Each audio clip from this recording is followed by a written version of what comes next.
Hey guys, what is up? Super K-Man Rocks here, and we are back for Worlds Day number 6 here in the Swiss stage, and we get to resume our best of 3 coverage here. We are in the 1 and 2 section, at least today. It's best of 3s from this point onwards at the tournament, or best of 5s as we get into, obviously, the quarterfinals and beyond, but for the Swiss stage, we are at the best of 3s exclusively from this point onwards as we head into the second and final week of the main Swiss stage here, and that means every single game has something on the line, whether that's elimination or whether that's qualification.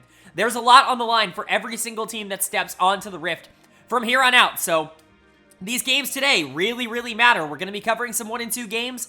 You know, the losers of those are gone. They're done. It's the end of their Worlds tournament, so some big stuff on the line. Would love to know what you guys thought of the 2 series down in the comments section below. Who did you think was going to be able to take them?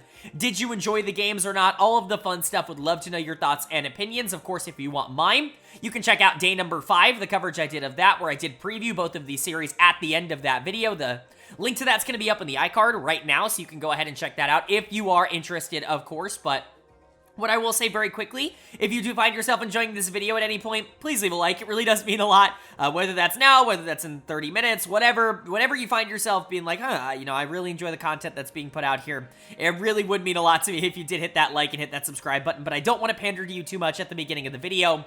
It's time to jump into the content. If you are new here, what we are going to do is go game by game in each of the 2 series. Today, going over the advantages and the disadvantages that each team was able to generate. I'll be giving a player of the game and a dud of the game for each individual game, and then at the end of each series, I'll tie everything up into a nice, neat little bow with a player of the series.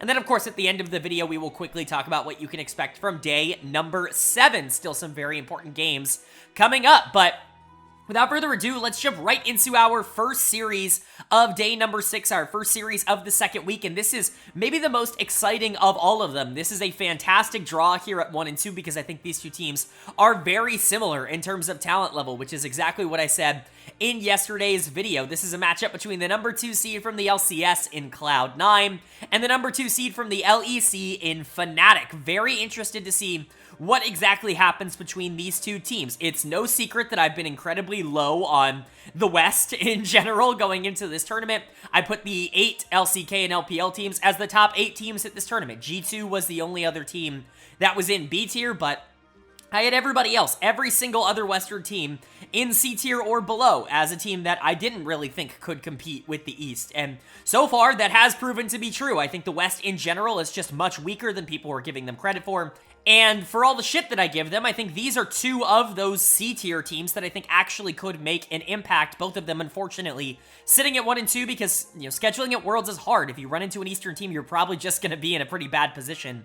But both of them sitting at 1 and 2, and one of them on the brink of elimination, Cloud9 being, in my opinion, the best team in North America right now. I think that they are a team that has a lot of upsides. I think their individual player talent is really high. Players like Blabber and Berserker are just really good to have for a North American team. You don't have a ton of talent like that typically from a North American side. You have a jungler who's been a multiple time MVP and somebody who has performed internationally before. Remember back to 2021 when he was a big part of why this team ended up getting out of groups at Worlds at that tournament. But then you have Berserker, who really is the star of this team and the star of North America at the current moment.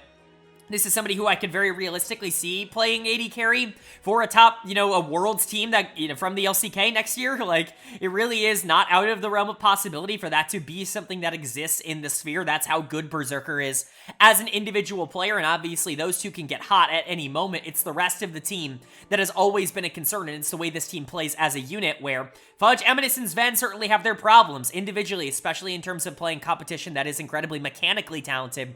Are they going to be able to keep up? It's certainly going to be a question mark. That also being said, Cloud9 plays incredibly aggressive and plays incredibly risky in terms of their style. They are going to give you advantages. They are going to play like they are the better team, whether they are the better team or not, which does open up doors for really good teams to be able to take advantage of them. They leave a lot of gaping holes because they just try to outplay you, and that can be a problem against really good other teams, as we've seen at this tournament. So I certainly don't think Cloud9 is a world beater, but by that same token, I certainly don't think Fnatic is a world beater. I think this team certainly has their problems in their own right. They do have their own little meta that they've kind of constructed for themselves. There are a couple of picks that they very much have liked to build around basically over the course of the last couple of months, whether that be the Ezreal for Noah or the Aphelios. These kind of gone back and forth between those two. The Talia or the Ivern for Razork, and then something like a Syndra for Humanoid, or the Azir, obviously, that he can play. It's been very predictable in terms of the drafts that they've had, and I consider that to be a pretty big negative for Fnatic. And that being said, I also think they're probably the less talented team in this series. I think you could talk about Blabber and Berserker probably being the two best players in this series in terms of talent, but I think Fnatic's weak links are not nearly as weak as Cloud9's weak links. I would say all 5 members of Fnatic I trust more than I trust Fudge, Eminus, and Sven on Cloud9, and so really, where do I stand with this series? I said it was a 50-50 in yesterday's video. I ended up, going with Cloud9 because I really do think that Cloud9 talent-wise should be the better team. I ranked them higher in my primer video, my pre-tournament rankings, and I want to stick to that. But again, I really don't see a huge difference between these two teams, which is why I talked about being excited for this draw. But those were just my pre-series thoughts. What happened in the series? Well, we get to kick it off, of course, starting with game number 1, and the winner of game number 1 was Cloud9. They are going to take the first game of this series. They're going to go up 1-0 with a win.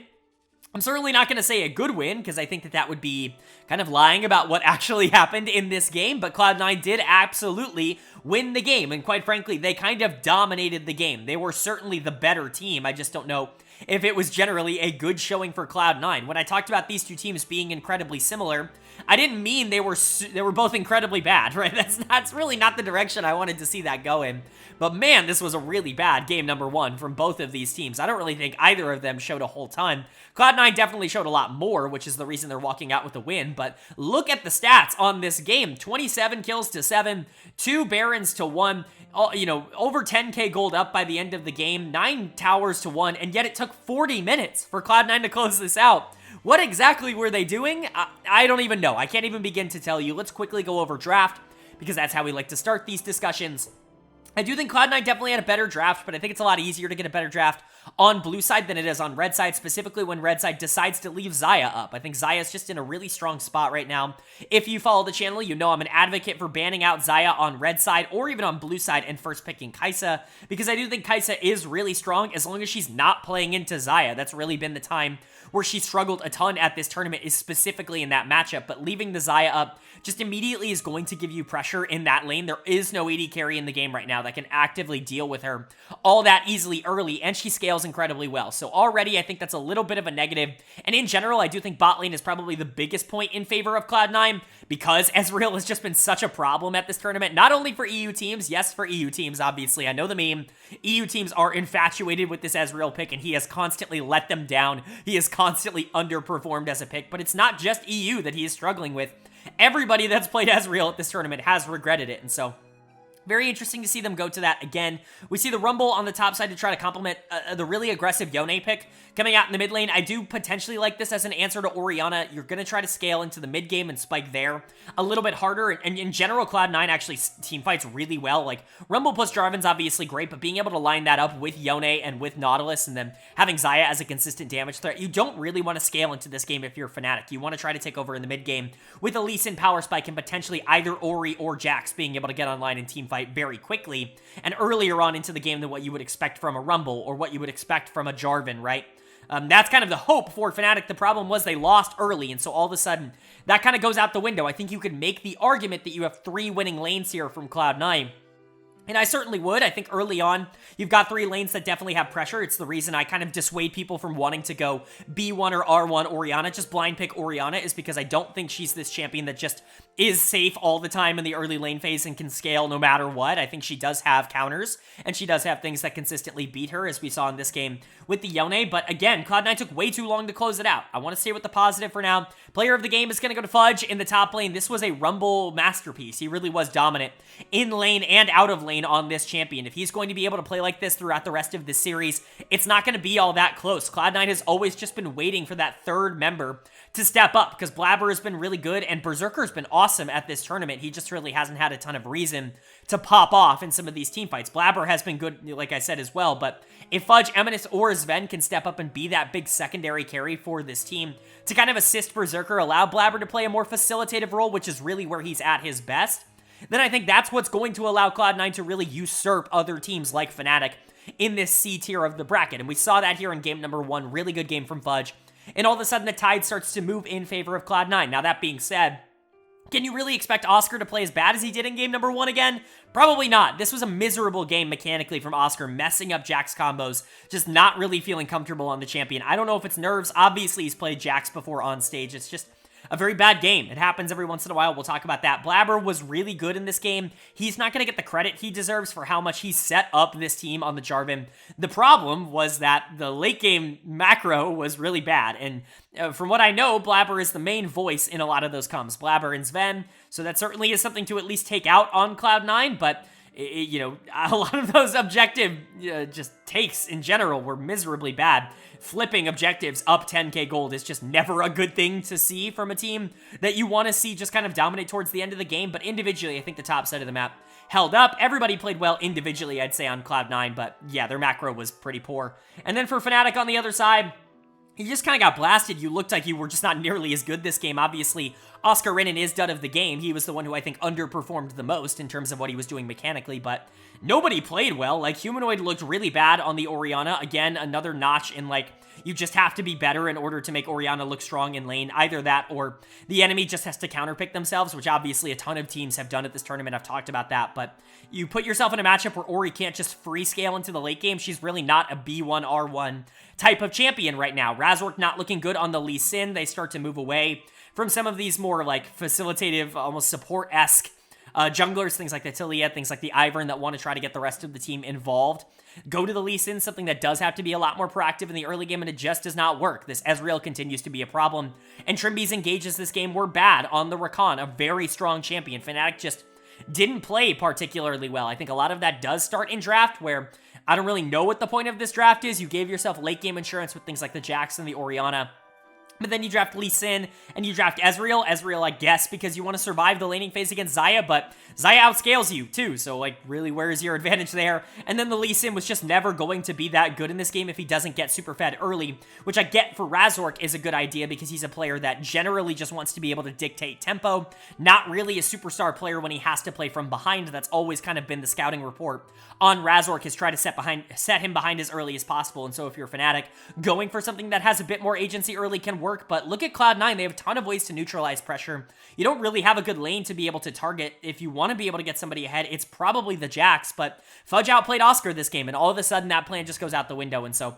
there were just a lot of problems for Fnatic, but it is just game number 1. Remember, it's a best of 3, so while you don't have any more leeway, you had leeway here in this game. You have to be able to win game 2, or your world's life comes to an end. Is Fnatic going to be able to tie it up, or is Cloud9 going to make this a very quick 2-0, even though they're not looking all that clinical? Well, the winner of game number 2 was Fnatic. They are going to take game number 2. They're going to tie this series up at 1 apiece, and this was a much cleaner example of how to play out a team comp. Still a lot of mistakes coming in from both sides, but I think that there were, ironically, more positives this game from both teams. Maybe not both, because Cloud9 still definitely struggling and had some very big underperformances, some big mechanical errors coming in from some players, but Fnatic certainly showing that they have some fight in them a little bit more than they did in game number 1, where it really just was like, what are you doing, man? You're just getting absolutely clobbered. They did go a little bit more back to comfort, and they went back to some stuff that I think does work out a bit better for them in this game. Still don't love their draft, because it still is very risky, something I would not necessarily want to go for if I was on blue side, in my opinion, but it's something that ends up working out. And speaking of draft, let's talk about it. It's very much an ideology versus ideology kind of comp here, where Cloud9 is going to be a lot better in the early game. That top side of the map is very dangerous to deal with early on if Taliyah wants to play super active, which Blabber very much did in this game. He can move throughout that top side, and all of a sudden it's going to be a lot more difficult. Really, the only lane that you're looking at if you're Fnatic as winning is potentially mid lane, right? Syndra's going to be really strong in this matchup. K'Sante is just not going to have a lot of pressure early, but you're not picking K'Sante for the pressure early. You've got Renekton and Taliyah, which is one of the scarier duos in the game at the current moment, and you've got the Kai'Sa potentially to scale into the late game, and so Cloud9 has options here, but I do think that Fnatic does scale harder, because when you look at their team fight, they just have everything. You have the Kai'Sa on the other side, but you have the Zeri on your side, which is, you know, it's fine, it's good. Zeri's in a position where you can play her. I still don't love her, and I'm very shocked that Fnatic just seems to not want to play Kai'Sa.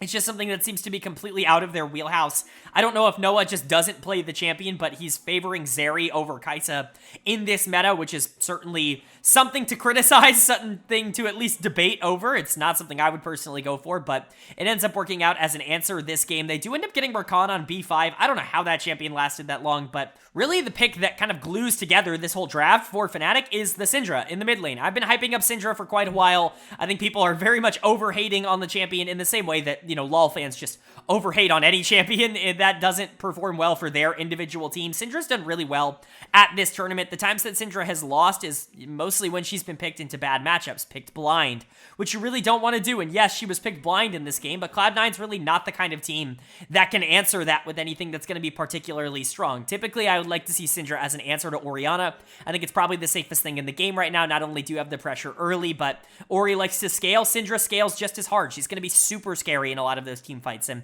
Humanoid plays her at a super high level. There's a reason they B1'd this, and that's because Humanoid is a really good Syndra. I'd argue that in the current meta, it's clearly proven out to be his best pick, and something that I would expect this team could continue to go towards. Now, obviously, they're getting a 0 band out against them, which I think is fine. You have options there. But those are the two champions that I want to see Fnatic continue to prioritize in drafts, because clearly they play better around Humanoid on these more teamfight-oriented champions than they do trying to play for him early. It's just kind of been the same thing for him all year long. It seems he's getting into Worlds form. He played the Syndra really well, but these were the same kind of season finals performances that he was giving just about a month or so ago, and so if he can keep that up, that's going to be very important. He's going to get player of the game for me in this one. I talked about Syndra obviously holding it together, but Humanoid has to perform on these champions, and he just seems to have a propensity right now for being able to pilot them at a very high level. We know that he has always prioritized some more aggressive picks in the past. Things like Akali have very much been in his wheelhouse ever since the Mad Lions, ever since the Splice days. He's always liked playing rework Akali, but I think right now, Syndra, Azir, this seems to be working for Fnatic. Getting things like Jarvan that can be master facilitators, can be basically good at any part of the game. That's big. Getting Oscar into a matchup that he's more comfortable on. Jax into Renekton, something that is a little bit better now after some of the Renekton nerfs, I think is good for Fnatic. In general, I think this draft is just better because of the scaling options you have, because a team like Cloud9 has already proven that even if they are able to generate early leads, they're not clinical at being able to close out games. That's a North American thing in general, which I promise I will get to, but these are the kinds of drafts that I really like from Fnatic. These are the kinds of gambits that I like them to take, and clearly it worked out for them here. As for Cloud9 on the other side, I think really the thing that I want to touch upon and the thing that I really want to hammer home is just how much damage certain mentalities have done to the development of North American League of Legends. I know that's a really broad topic to bring up in something like this, but first of all, if you haven't followed me on Twitter, follow me on Twitter. Small plug, but I retweeted something today. Travis Gafford did a great interview with some of the Energy players. Demonte and FBI were in that interview, and Demonte was talking about how he was listening to G2 talk about drafts and scrims and how they've worked really hard all year long to get to where they're at now. They didn't really take any time off. They didn't see spring as this building block, this, you know, kind of time that you could take off. And obviously, as somebody who's been preaching that for many months, I'm like, duh, obviously. Literally any shred of synergy that you can garner and gain in the spring split is still going to be useful when you get to Worlds. That's just how it is, but it clearly seemed like an awakening to them that, oh, actually, if we try like year-round, then we can win games. We're going to be a stronger team. And obviously, that matters a lot, but you have to try in the right way. I think the mentality surrounding North American League of Legends has been broken for a really long time. I'm not going to blame individual players, but obviously, you know, players like Doublelift coming out and being like, spring doesn't matter, I'm not going to try this hard. When we lose, it doesn't matter as long as we make Worlds.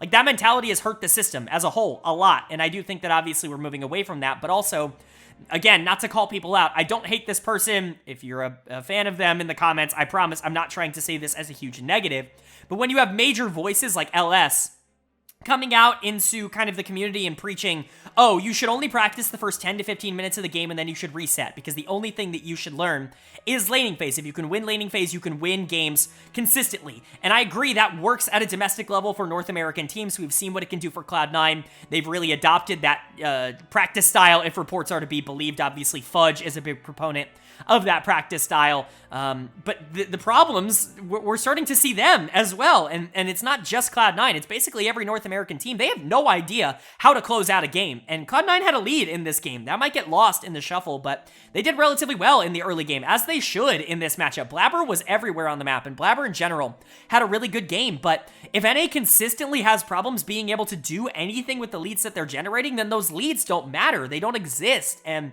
I think a lot of it does have to do with the idea behind how these teams practice, with what they focus on throughout the year. I think teams need to get a more well-rounded game. That being said, like I said, Blabber tried his best in this one. He's going to continuously get thrown under the bus for a lot of these teams' performances because he's the star player and he's the franchise player for Cloud9, and they're not winning, but Blabber was awesome here. I don't know what more you want him to do on the Taliyah. This was a takeaway pick from Razork. Clearly, they didn't want him playing it because he's been so proficient on it. The dreaded Taliyah Syndra mid-jungle that is not won domestically at all. I digress. Blabber was really good. It was everyone else on this team that really let them down.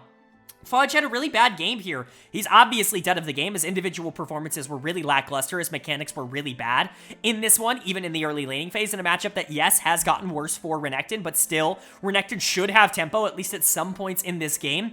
Berserker and Sven were fine, I guess. Berserker had a very narrow fight at 19 minutes where I think there was an opportunity for him to take over the game. It just didn't end up working out that way. He couldn't get the kill on Noah quick enough or at all, and so it ended up not going Cloud9's way. But I think if that fight does end up going in favor of Cloud9 and Berserker does pop off, then this game's over. Like, they win instantly, and that's a small little thing that doesn't go their way. But outside of that, I don't think Sven played well. Eminus had some good moments on Cassante, but he was also just way too aggressive in some of these fights. It really just does not feel like Cloud9 has a good idea of how they need to play out post 20 minutes. And I'm not going to sit here and say that that's entirely based on their practice schedule. There's obviously more going wrong here, but it can't hurt to practice it a bit more, and it just seems like it's a problem with basically every North American team, not only at this tournament, but in general in the league right now. And so Cloud9's going to have to fix that. They are now also one game away from being eliminated from Worlds. Fnatic still has their back on the line, but this is game number 3. It is winner take all. The winner gets to keep their hopes alive, gets to move on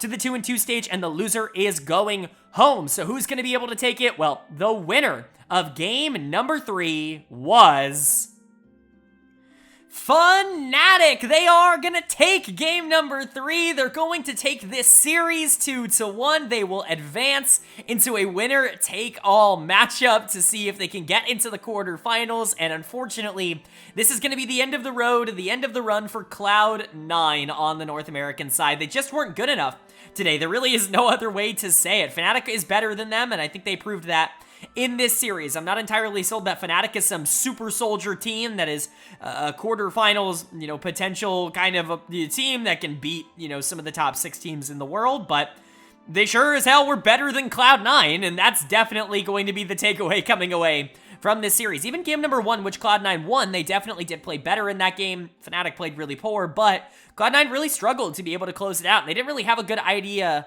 of what they wanted to do with, their tools in that game. I think Fnatic, throughout their 2 wins in games 2 and 3, had a much cleaner idea of what exactly they were looking for in a lot of those games, and, we'll go ahead and talk about that now. Let's quickly jump into draft. That's really obviously what we like to talk about first. I do think this is a Fnatic favored draft, although, again, very similar to what we talked about in the previous game. I do think Cloud9 has options in this game for the most part. They are really weak in the early game. They really have no pressure across the map. Even their strong lane, quote-unquote, of Xayah Alistar, which obviously is going to have pressure, might actually be equated by Aphelios Rel. I like Aphelios into Xayah. I think it's one of the better Xayah counters in the meta right now. I know people are generally really low on Aphelios, but I think that's just because most people find him boring. I think he's probably one of the safest AD carries and certainly one of the ones that I think is going to have the highest impact into something like Xayah in the current meta, and so picking him into her I think is certainly a good idea, and one of the few times where it really does feel like an EU team in the bot lane has gotten an advantage by draft. But outside of that, you're really not looking at a ton of pressure coming in from Cloud9 early on. You're looking at Jax, Sedge, LeBlanc. All of these champions really want to start taking off as the game gets further and further along. Even the mid game, I'm a little bit concerned here for Cloud9 because you don't really have a lot of easy ways to take some of these skirmishes. Really where your comp starts to quote-unquote peak is the late game. It's like 2.5, 3 items into the game. Specifically, like 3 items into the game, I think this team does get exponentially stronger and a lot more difficult to deal with. But if you're giving that much leeway over to Fnatic, giving that much time for them to be able to play the style that they want to play at the beginning of this game, you're really putting yourself at a disadvantage, and Fnatic absolutely took advantage of that. Now, they weren't perfect this game. I'm not going to pretend like Fnatic had no flaws. They certainly made some bad plays, but their good plays definitely outweighed them, and 2 players in particular I think really stepped up in this game. Number 3, player of the game pretty clearly has to go to Noah in the bot lane, picking that Aphelios, looking really good on that champion. We have to remember he was like kind of an Aphelios one-trick for a little bit in the LEC when he first joined Fnatic. It was really something that he looked a lot more comfortable on than basically any other AD carry. He's going to pull it back out here, and like I said before, I think Aphelios is very much being slept on, not as an S-tier AD carry, but as like an A-tier AD carry, something that can answer S-tiers in certain circumstances when you don't have a lot of other options on your team to be able to answer them. Aphelios can absolutely do that job, and I think we saw in this game the advantages that Aphelios has. He can be a little bit more of a pressure kind of AD carry in the early game. Like, he's not Kalista, he's not, Xayah, he's not going to be one of those champions that is constantly going to have that, but he can do Sivir's job better than Sivir. Like, he's just kind of a better version of that, right? Where you're asking him to poke a little bit in the early game, to be not a net negative, and to scale really well, and to be really safe. Aphelios can do that very, very well. I think he's a really good champion for that, but add on the Rel into that, and Rel just opens up a lot more options for you in the mid game to play a little bit more aggressive, and to try and start snowballing the game, which is exactly what they did. Noah played really well, his positioning was good, his aggressiveness was good. Obviously, they created a ton of plays for him. Fnatic and C9 really split the map in half in this one, with C9 wanting to take the top side and Fnatic wanting to take the bot side, and that very much helped Fnatic in this game. But player of the series for me as a whole, this also pretty clearly is going to go to Humanoid for me. He just was awesome across this whole series. World's Humanoid has finally decided to show up. Maybe it just took him playing against Cloud9 like he did last year to end up getting him into that groove, but this was a great last 2 games from him. The Syndra in game 2 was masterful, and the Sylas here was really good in that same vein. It certainly wasn't as dominant, I would say, as the Syndra. Noah definitely taking a lot more of the spotlight with a lot more of the resources, but the Sylas was still really good, and in general, I think it goes back to prove that Humanoid is just really good on these champions that don't have to worry too much about what they're doing in the early game. They don't need to be these big attention hogs. Not that Sylas is bad at all into the LeBlanc matchup. There's a reason he R5'd this. It's a good matchup for Sylas, but Humanoid in general definitely stepped up today. I think if he played worse, this could have been a more interesting series, but him being the best player on the Rift, I think definitely did take things into account. Now, Blabber on the other side definitely has some things to say about that, despite what the rest of his team was capable of doing, but Humanoid, I think, played really well here. Everybody else also had probably their best game of the series in my mind. I mean, Razork and Trimby still kind of struggled a bit at being able to consistently engage, and I'm a little bit worried about the Jarvan in this draft, especially when you get that B4 Alistar, which can be a bit of a problem, but Razork ended up not really running into any of those issues, and Trimby was a big factor. Oscar certainly had his best game of the series here on the top side, actually being able to basically absorb a ridiculous amount of pressure on the Rumble and be able to equalize it. Pun not intended, but Fnatic looking good. They're moving on, and Cloud9 is not. Cloud9 is officially now going home. They dropped 1-3 in the main Swiss stage, and I'm not going to say I'm surprised by this outcome. Like I said, 50-50, it ended up going Fnatic's way. They were the better team, and that's what we learned here today, was Fnatic is better than Cloud9, but I really don't think that a lot of the things that I said about Cloud9 were wrong. I think a lot of my takes on them and why I was excited about them did end up proving to be relatively accurate. I think Blabber had a great series. I think putting him on Sejuani in Game 3 is certainly a choice. I know a lot of people are really frustrated when carry junglers get put on something like a facilitator, but remember, that's been Blabber's role on this team all year. Sejuani has very much been a champion that's been up his wheelhouse, and as a player, he likes being more of a facilitator than a big resource carry. He likes to play that style.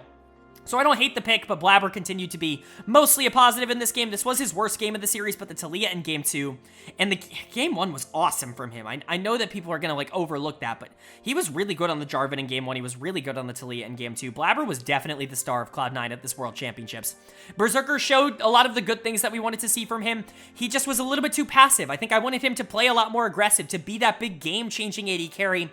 That's where I think he just doesn't trust his teammates nearly as much. And I'm not going to say that that's entirely the case. Maybe Berserker isn't a super aggressive AD carry, but he is domestically when he trusts that he's going to be able to outplay these circumstances. When he doesn't have that trust, he just plays a lot more passive, and that's kind of what we got here. But everybody else was the problem. Like, I hate to say it, Fudge was awful in this series in games 2 and 3. Was really good in game number 1, but this was a bad Jax performance. He was given a ridiculous amount of pressure on the top side. So many resources from this team, and he couldn't do absolutely anything with them.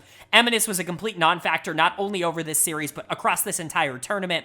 And Sven is just not a good enough support for this level. I think that's just what we're learning. He picks the Alistar, and I don't even know if he knows why Alistar is a good pick in this draft, because obviously, we know that Alistar knockup can interrupt Jarvan, right? You can stop him from engaging, but it doesn't feel like Sven knows that. He's going to get dead of the game because he was consistently engaging and not really saving anything for Peel. And when you look at this comp, you've got damage. You just need to be able to keep your carries alive. It feels like Sven was consistently misplaying over the course of this tournament, and I hate to say it, but Sven has just not been good internationally as a support. It's been a problem for him. I think his aggressive style of moving around the map and you know, getting really aggressive vision and trying to track and play this really aggro style, it just doesn't work as well internationally as it does domestically, because teams are more willing to capitalize on that style, and it's something we've seen very repeatedly from Cloud9 over the course of their international tenures of the last 2 years. But that being said, this team is fine, right? I'm not going to sit here and berate Cloud9. They had a good year. I think they would have liked to take a little bit more home. Obviously,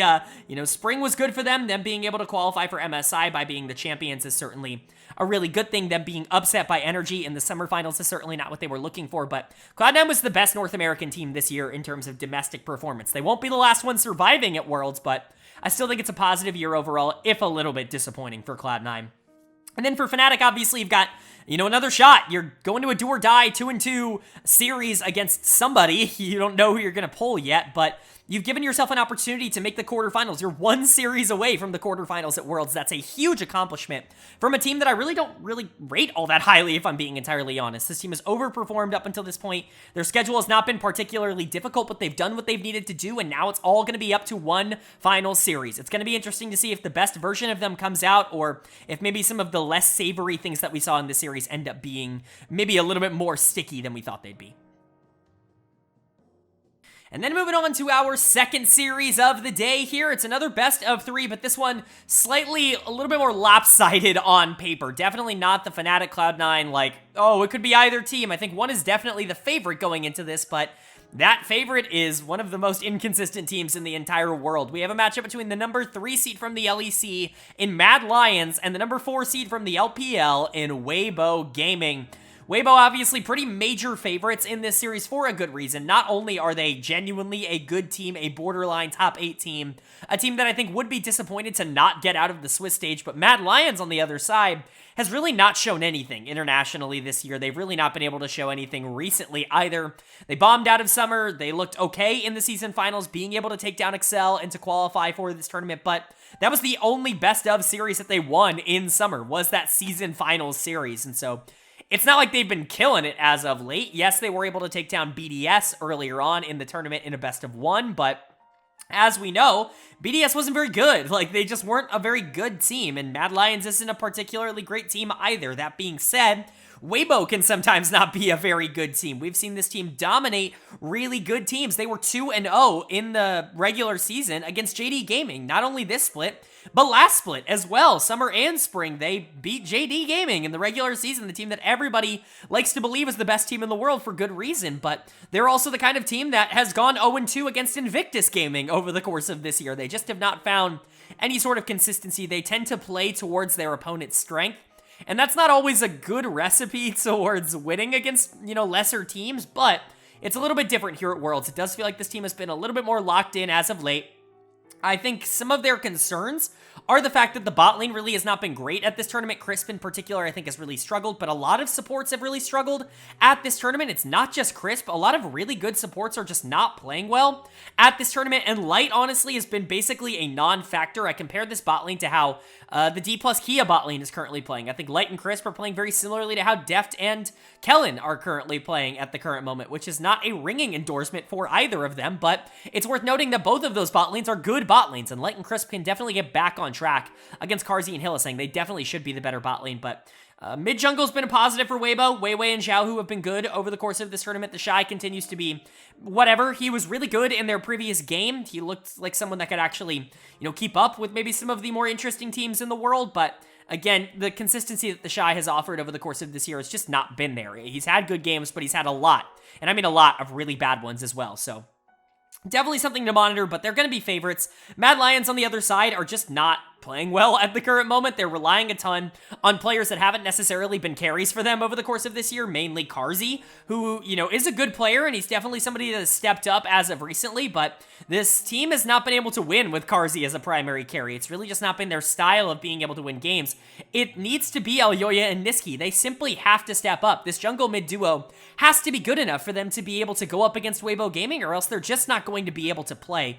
If Weiwei and Xiao, who just play circles around Mad Lions this series, isn't going to be close no matter how good this bot lane plays. Top lane has also been a major issue basically ever since the start of summer. Chasey was somebody who always ended up stepping up when we got into the more important games, the best of fives in the playoffs, but it's really been the opposite as of late, where he was okay in the regular season, has completely nosedived. He was awful in the season finals, and he's been really bad at the World Championships up until this point, and so not a lot going for Mad, but again, if they can get back into form, they have talent. We know what they can do when they're winning. They don't seem to be able to do that right now, and so Weibo are definitely favorites for a reason, but anybody can win games at Worlds, as we've already seen some major upsets, but who's going to be able to take game number one? Well, the winner of game number one was Weibo Gaming. They are going to take the first game of the series. They're going to go up 1-0, and this is the kind of performance that I think you were looking for. Although it wasn't exactly the cleanest game of all time, certainly some major mistakes coming in from some Weibo players that we definitely have to point out. I'm not going to try and sit here and pretend that everything was great for them, but they at the very least had the best players in the game, and that's really where it matters. And ironically enough, it's the players that I was kind of shit-talking in my intro here, the players that I didn't kind of bring up as the ones that were pushing Weibo forward over the course of this year. Top lane and bot lane really being the big positives. Jungle mid being a major question mark for Weibo here in game number one, but for Mad, couple of positives as well. Niski in particular playing really well in this game up until he stopped playing really well, but it's going to happen every once in a while. You gave yourself some opportunities here you just couldn't capitalize. Let's quickly talk about draft as we do on this channel. Ironically enough, I think I actually kind of like Mad's draft a little bit more. I think it's very weird, but I think it kind of fits into this context. First of all, a lot of the major power picks that we've seen early picked over the course of this tournament were gone in this game. No Xayah, no Azir, no Jarvan, no Maokai, no Orianna. It's not the traditional bans that we've seen over the course of this tournament, but it's certainly kind of an adaptation towards what the meta has ended up becoming, and I think that that's a good idea. However, I think Weibo made some draft faux pas. I think R1 Kalista is fine.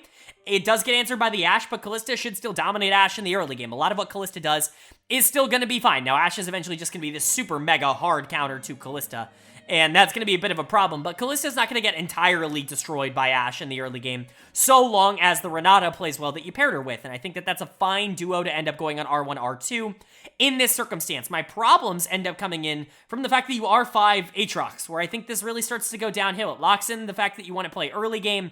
Aatrox a champion that, yes, can teamfight relatively strongly towards the back half, but a lot of his changes recently have kind of shifted him into a more early game direction. I think it's definitely a lot more underrated how he has been changed as a champion over the course of the last year, and I don't even know if he beats K'Sante. That's just where I think K'Sante is at the current moment. He's just a really strong champion, but you're really locking yourself into this idea of generating pressure fast because you fall off really hard in the late game, especially in comparison to Mad. Now, Mad's not this hyper-scaling team that wants to play super hard and just give up the early game so that they can team fight later. They just have options, right? Sylas and Ashe are both going to be good in the late game, significantly better than their counterparts in Ahri and Kalista, and K'Sante is going to be way more relevant than the Aatrox, and so you're kind of on a ticking clock if you're Weibo in this game. Luckily for them, they just outplayed their opponents, and there were a couple of moments where Mad definitely had the potential to control what they were doing in this game. It just didn't end up lasting. Player of the game for me is going to go to the Shy in the top lane on this Aatrox. Like I talked about, I think if this pick was a little bit less influential and less impactful on the map, I think this game becomes a lot harder for Weibo because Aatrox is not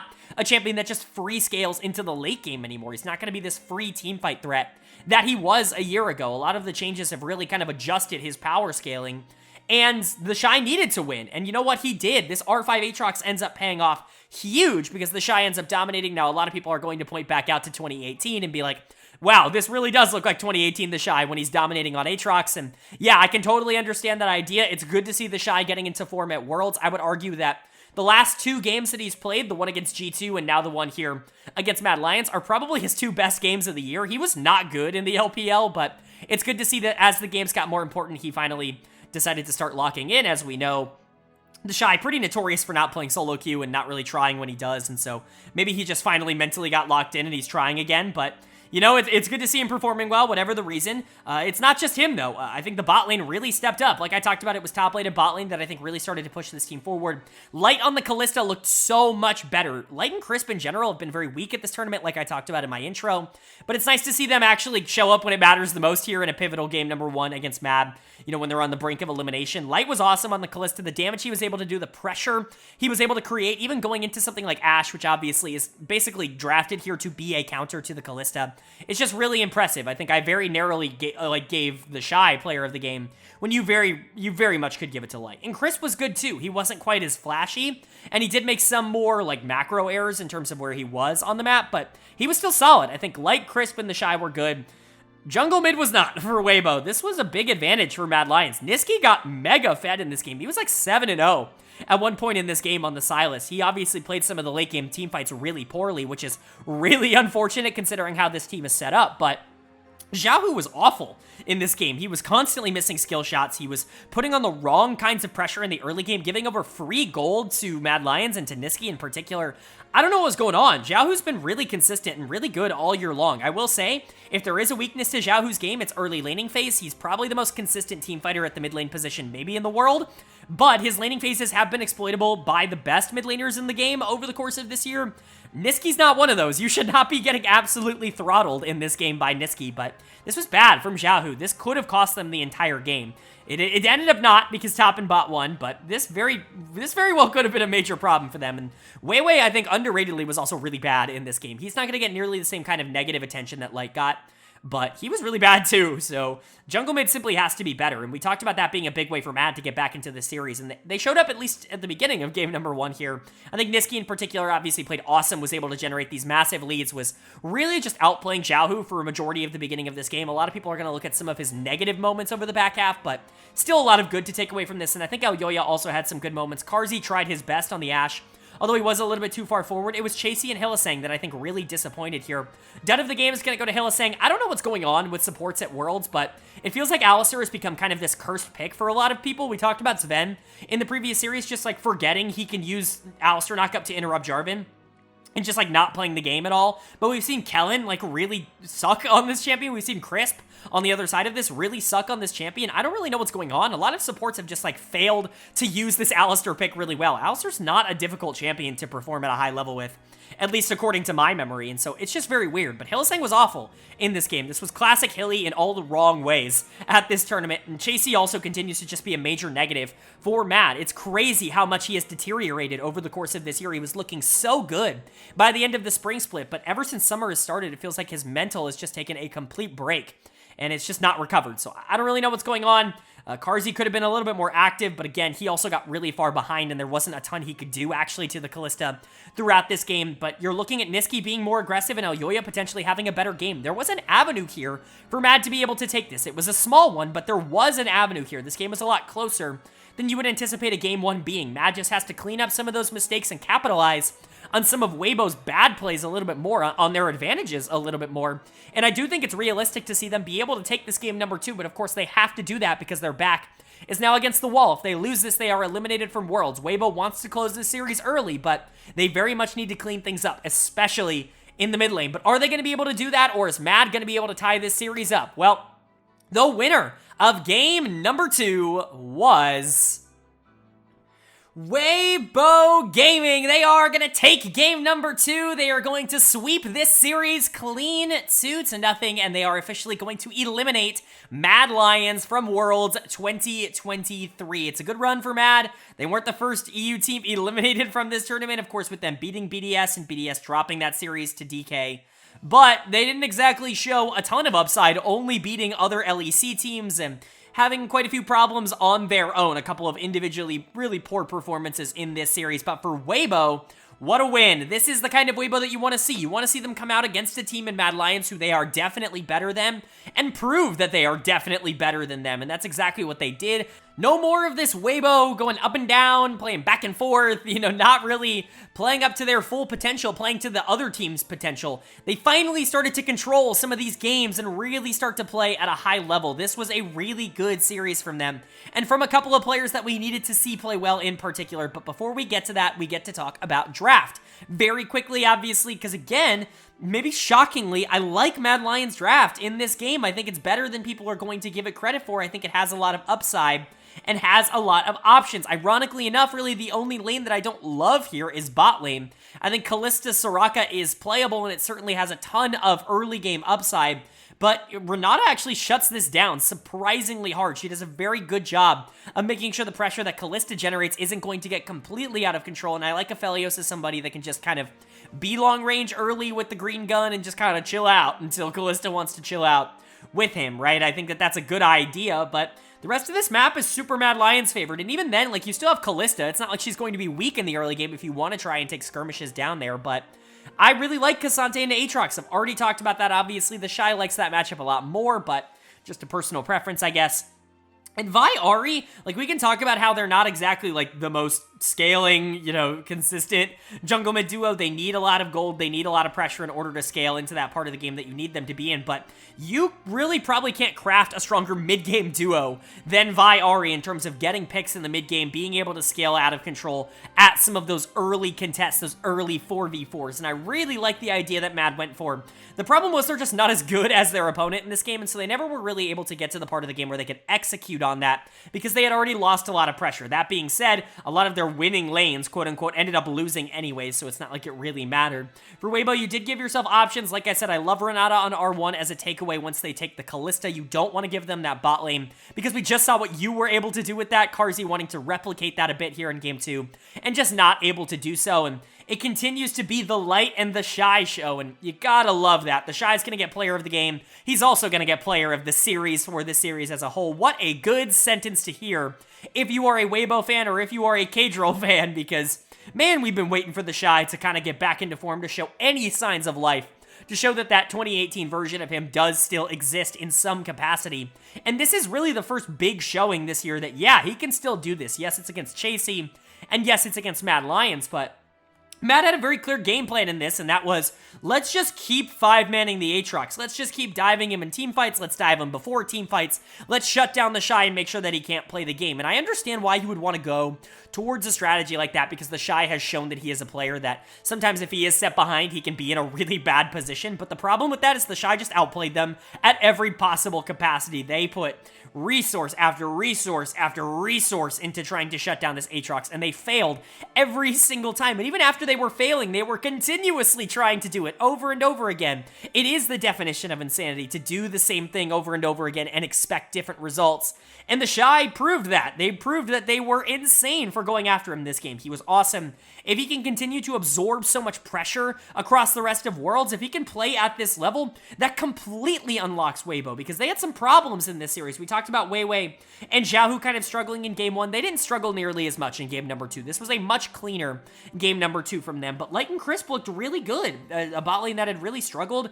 It felt like they were allowed to kind of get their feet back under them here with the series against Mad. Crisp in particular, who had not been playing well at this tournament after I had hyped him up so much going into it. I thought he was phenomenal over the course of the LPL year, and Obviously, he hadn't shown that in his first couple series, so nice to see him, kind of regain his footing, definitely be the better support. Light was really consistent. Everybody just looked good for Weibo. This was a positive takeaway for them. And then for Mad Lions on the other side, it's a sad way to go out, but it's not entirely surprising to see this team kind of go out here. This is a crazy year for Mad. They were a 2-time finalist, losing in the finals in winter, and then winning the spring finals in the LEC. They go to MSI. They aren't able to get over the G2 barricade that they themselves had kind of created. And they go back in summer and they just kind of shit the bed. Everybody seems to be in bad form. Niski's not playing well. Elyoya's not playing at a superstar level. Carzzy and Hylissang try to step up, but things just aren't working out. They get a win here at Worlds over BDS, but it just feels like a very weird year for Mad Lions. And in this game in particular, they clearly wanted to try and apply that pressure early. They wanted to try to control the narrative for how this game ended up going with that Kalista, with the Vi, with the Ahri, so many tools to be able to try to win in the mid game, and it just doesn't end up working out for them. They're not able to generate that lead. They end up losing the mid game anyways, and this team falls off super hard in terms of construction, and so just not a lot you can do in that circumstance, if we're being entirely honest. But a couple of these players, I think, disappointing. I think dud of the game, once again, going to Hylissang. This was a miserable final series of the year for Hylissang. We know we can have these every once in a while, but it just felt like there's so many supports that have just completely turned their brain off at this tournament, and I don't really know why that is. It's a very similar meta to what we've had over the course of this year, but it's like these players have forgotten how to play some of these champions, or maybe some of these supports are just inconsistent, and that's just the reason why they're starting to underperform. But we've seen so many bad performances that I look at what Hylissang did today, and I'm like, it's fine in comparison to what Kellen and Crisp in other games and Sven have been doing over the course of this tournament. I think Hylissang has been maybe the worst support at this tournament. He's been not good, but it's crazy how he's like in a list of really bad supports at this tournament. It's just crazy how the meta ends up working out. The Soraka did not work. It's really fun to see Hylissang Soraka, but it very much was not the case here in Game 2. Carzzy also had probably his worst game of the tournament here on Kalista.